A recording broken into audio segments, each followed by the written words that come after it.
when I talk about listening to your body, that may sound foreign.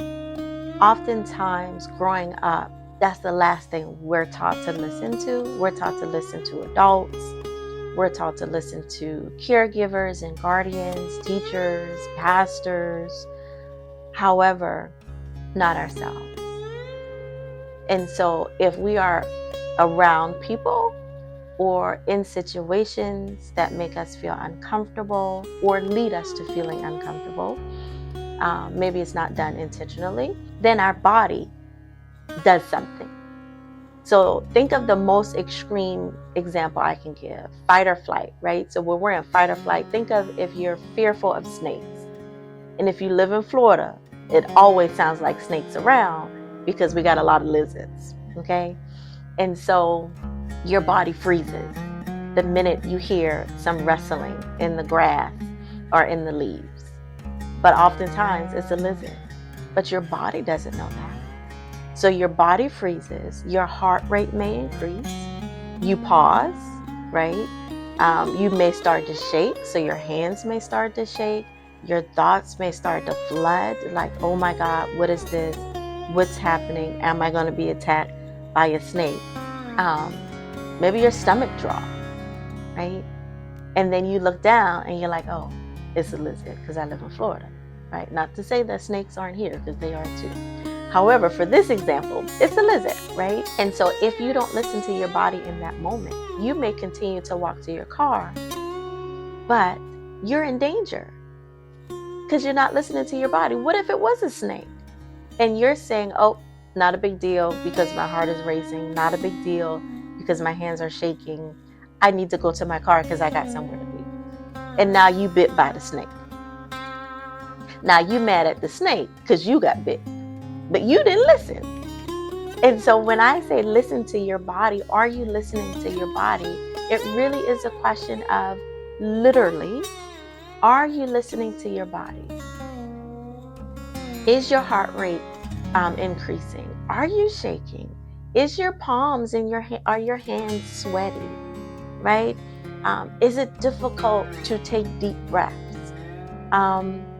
Maybe there is a tremble.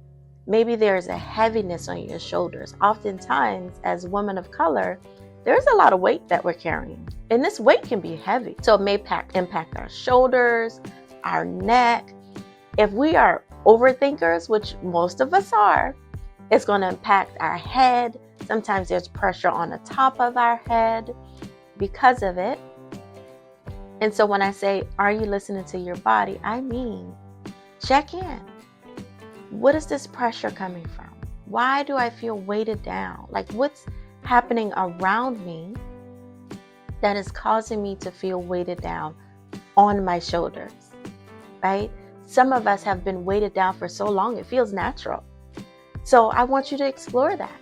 Shake, move your body.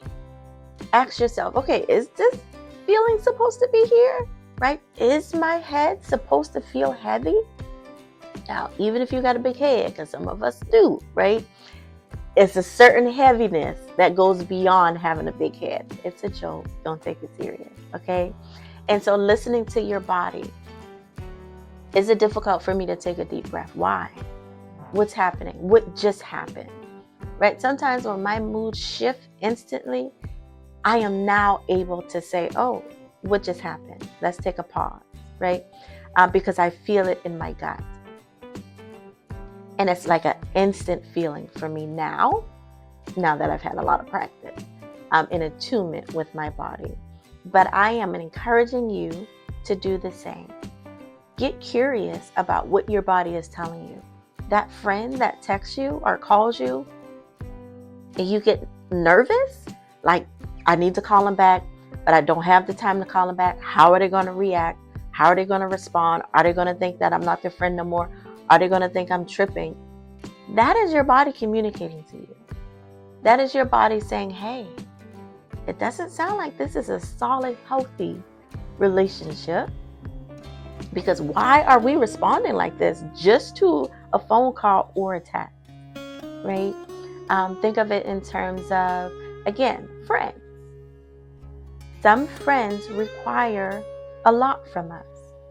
And sometimes we don't have that a lot to give. So are we nervous when the friend asks us out or the friend wants to do something else? Because we are fearful that we're going to let them down. But your body is saying, I'm exhausted, right? We don't have the capacity today because we've done all this for everybody else today, last week. We need to rest. But there is fear there for letting a friend down or the job, right? And so being aware of how your body responds. Does it freeze when someone comes around, right? And not just, oh, I'm probably tired, or oh, it's not a big deal. It's a big deal. If your body is responding to it, that means we need to listen and pay attention. And so as a individual, as a woman of color that embodies her freedom, literally embody. And so if it's in your body, it can never be taken away, right? So anything external may go, right? But internal, they cannot take it away. So if you have this individual that you are uncomfortable around and you listen to your body, guess what? That individual may one day no longer be in your life. And that's because it's serving you if they're not in your life, right? Whatever that means, what capacity that may be, right? That may mean instead of being with them 24/7, maybe once a week now, because we just don't have the capacity based on what my body is telling me, right? Friends who require so much of us, but give so little, right? So when we see that text message come through, and now we're anxious and nervous because, oh, we got to respond, but we don't have time to respond. We listen to our body and say, okay, well, maybe we need to look at some things in terms of how we show up in this relationship.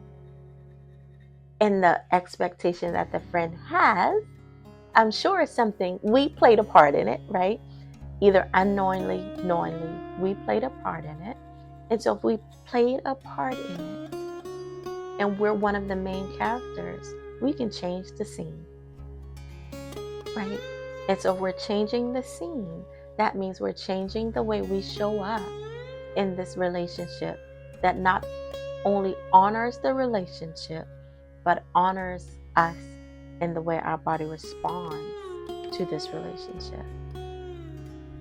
And so she embodies freedom is something that is internal, not external. And it can never be taken away because you hold the keys. And so just remember that the next time you're going in an elevator and somebody comes behind you and instantly your body stiffens, get off the elevator. It doesn't matter if you're running late. It doesn't matter if they seem harmless. It doesn't matter if you think you're tripping. If your body freezes or your heart pounds, get off the elevator. That's just an example. But I encourage you to explore that this week. Listening to your body, knowing how that feels, knowing how that shows up in different environments, in different relationships, because the main person who's impacted is you. And if you're not protecting you, choosing you, loving you, we cannot expect someone else to do that for us.